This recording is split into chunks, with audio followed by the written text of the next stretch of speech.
Happy Thursday, everyone. I am honored to be sharing my week with you. This is probably more than a week, though. What I'm about to share with you has been going on since I myself was a little girl. It kind of goes back to my blog of our stories. I'd like to share with you something that happened with my daughter Grace and I in the barn.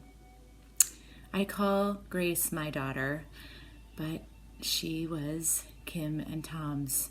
And I honor the two of them for having her because I'm honored to share her in my life. When she was a little girl, Pony was not very happy with the saddle that they put on it. And when she went for her lesson, the pony went down to roll, which is a perfectly common thing. It's not to fear. It's very normal. Those of us who have taught horseback riding for years know that that's the way the pony's communicating to us. And in that moment, in my years of teaching, I would have laughed, been grateful that Grace had the strength to jump off, and I would have looked at the pony and said, "Did you not like that saddle? Let's take it off." And then I would have helped her up on the back. That was not the way that day went. And I wish I could take back the memory from Grace, from her mother, and from her father, because the fear of a parent watching a student with a horseback riding instructor probably tops the charts. You're going to put my child on that, and I have to trust you. So I do thank if any of my students, past students, and parents watch my video, I want to thank you all for trusting me. It took a lot. And I wanted to talk about this amazing woman, Thamaya Jean Prahana Avalon. She did a talk with Lauren Rainbow, who is this amazing medium that I went to while I was pregnant with Brady. It came over on FaceTube, YouTube, and I was so honored. Or actually, I think she has just started using Zoom. And because, I've been home, I've been able to enjoy all of these amazing practitioners and the things that they say. And a lot of her talk was about children and how our thoughts can change the life of a child when they grow up to be an adult. And some of the things that she really stressed was us not imposing what we think happened into their beautiful little brains. Because they're pure. Kids come out and they believe everything that we say.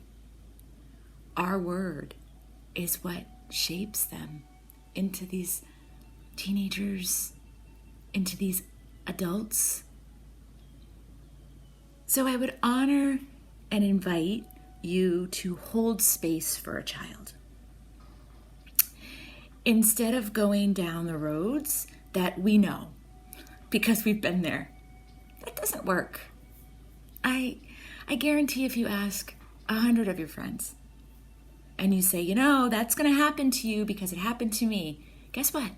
The child is still going to do that. And that's okay. We have to hold space for them. Give them an alternative that maybe could have been different for us. Because as my friend Godfrey says, when I share, if I don't use my higher brain and get the oxygen that I need, I'll be sharing what was taught to me. Maybe not what's true. Maybe what my mother was taught or my father was taught. And his parents were taught, and her parents were taught, and grandparents, and so forth, for 800 generations. That doesn't mean it's true. That just means that's what we repeat. We have to choose the safety of our child, whether we're going to let that child go for its horseback riding lesson. And then we have to surrender and trust the experience. And then we have to share with that experience an alternative. It's difficult. It's not right, wrong, or indifferent.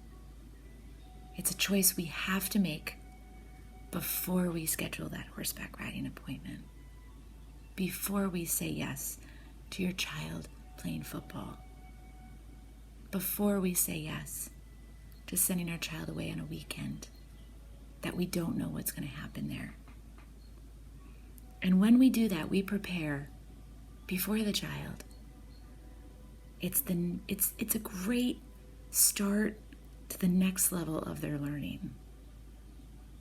Now, I'm not saying that children are supposed to make up their own decisions and make up their own minds, but we have to remember the response that we give them is what they hold on to for a very long time.